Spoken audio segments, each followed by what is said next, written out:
south of the United States lies the Republic of Mexico. In recent years, many Americans have discovered that it's a delightful vacation land.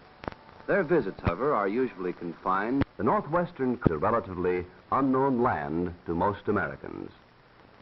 Northern Mexico is an arid semi-desert region, which is a continuation of our southwestern by the long, narrow peninsula of California.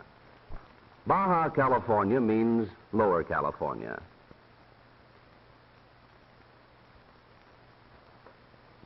It is well named, since actually an extension of the mountain ranges of our own California.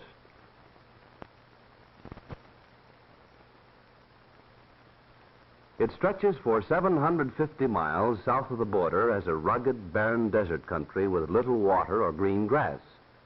Most of the coastal towns have no roads at all. Their highway is the sea. The warm waters of the Pacific also provide excellent fishing grounds for tuna, swordfish, and yellowtail. The most important coastal town of Baja California is Ensenada, situated on Todos Santos Bay, approximately 60 miles south of the United States border. Ensenada is the metropolitan center for a large agricultural community, as well as the government administrative center for Baja California. The principal industrial establishment is the fish cannery on the waterfront. Fish for the cannery are supplied by the deep-sea fishing fleet, which makes the broad bay its home. American fishing boats also use this port as a base of operation. Mingled among the fishing boats are yachts, which belong to American visitors. The tourist trade is a major industry in Ensenada. Many tourists drive down to Ensenada from San Diego over a good highway, attracted by the foreign atmosphere and the smart shops which offer beautiful hand-woven wool blankets and fine Mexican silverwork.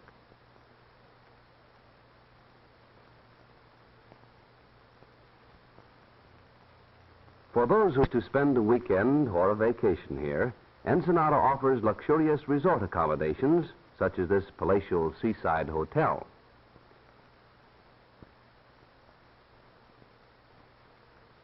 South of Ensenada are the mountains, waterless, rocky, and barren.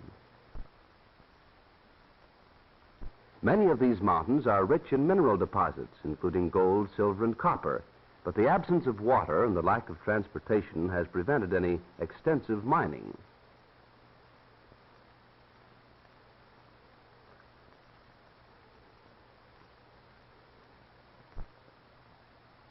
Nestled in among the rocky peaks are a few sheltered valleys, such as this one at Santo Tomás, where deep wells and irrigation bring out the wonderful fertility of the desert soil. Under the watchful eyes of men whose knowledge of grape growing has been handed down for generations, these vineyards produce magnificent purpose. From these grapes are made fine wines, which are famous throughout Mexico and the United States. 350 miles south of the American border is Turtle Bay. Here in the little town of San Bartolomeo is located a lobster and abalone cannery. Lobsters are caught in wooden traps set in the little coves along the rocky coast. These lobsters, which are really a type of crayfish, are found along the entire coast of Baja California.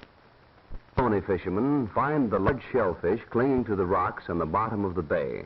They're gathered by divers equipped with modern diving suits of rubber, fitted with a heavy metal helmet.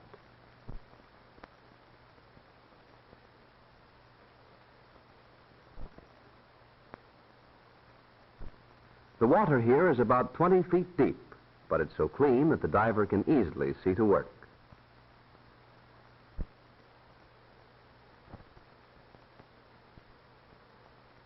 He is supplied with air through hoses that connect his helmet to a motor-driven air pump.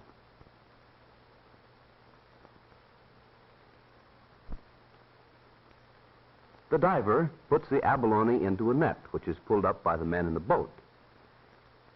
Each abalone furnishes a large piece of rich white meat. The insides of the shells are a beautiful iridescent color. 150 miles below Turtle Bay is the great harbor of Magdalena Bay. This is reputed to be the finest natural harbor on the Pacific coast, but the lack of fresh water has prevented its commercial development. In fact, the single community on the bay is a tiny settlement on the eastern shore. The only fresh water in the area is found on one of the offshore islands. The local water carrier brings it from the island to the village in a small sailboat. Since the island is 20 miles away, he's able to make only one trip each day. The water, which is not too clean and has a peculiar taste, is transported in casks and old oil drums and sold to the townspeople for approximately 1 peso per cask. The people of the village make their living principally by fishing. The waters of Magdalena Bay are a famous commercial fishing ground, but the local fishermen usually fish from small boats or hand lines and catch only enough for themselves. Any fish which they do not need for themselves are dried and taken down the coast to be sold. Their homes are little wooden huts built on the beach, close to the water, without any of the conveniences which we consider as necessary. Because fresh water is so limited and expensive, the laundry is usually done with salt water, sometimes in wooden tubs and sometimes directly in the ocean. Lumber also is scarce, and the houses are built largely from driftwood and planks salvaged from shipwrecked vessels. Between fishing trips, there's little to do, and the men spend many pleasant hours sitting in the warm sun playing dominoes, which is one of the most popular games in Mexico. Even in such a small village, the school is an important place. It's just a one-room schoolhouse, and all grades have the same teacher.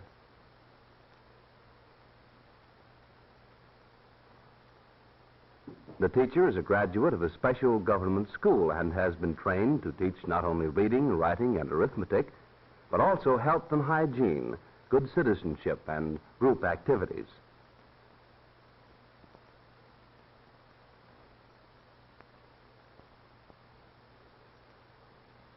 During the morning recess, the whole school chooses up sides and plays baseball.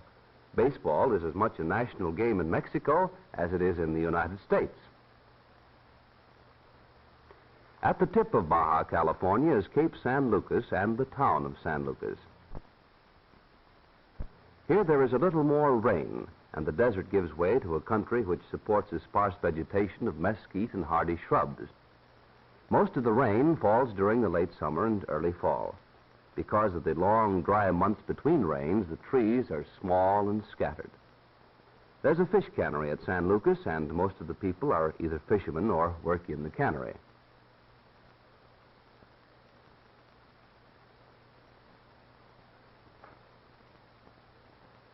The post office is combined with the telegraph station.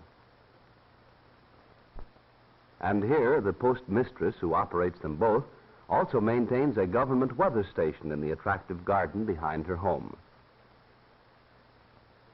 Cooking is done on wood-burning stoves, and the hunt for firewood is never-ending. This load will be sold in the market to those who do not have time to collect their own. One good customer for firewood is the village baker.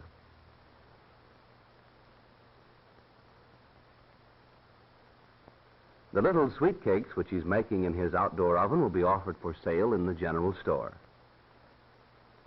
Water for the town is obtained from shallow public wells located near the dry riverbed. While these wells supply water all the year round, during the dry season the water in them becomes very low, and there is sufficient for only the most important needs.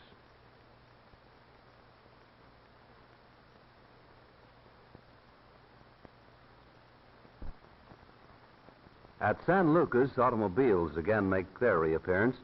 This old car is used to bring vegetables into town from the nearby farming community of San Jose.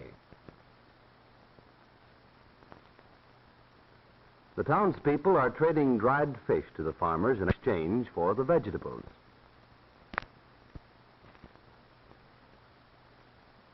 The sleepy little town marks the last of 700 miles of wild desert and empty beaches. For at Cape San Lucas, the peninsula of Baja California ends abruptly in tremendous cliffs, standing in majestic solitude, a fitting monument to a lonesome, forgotten land.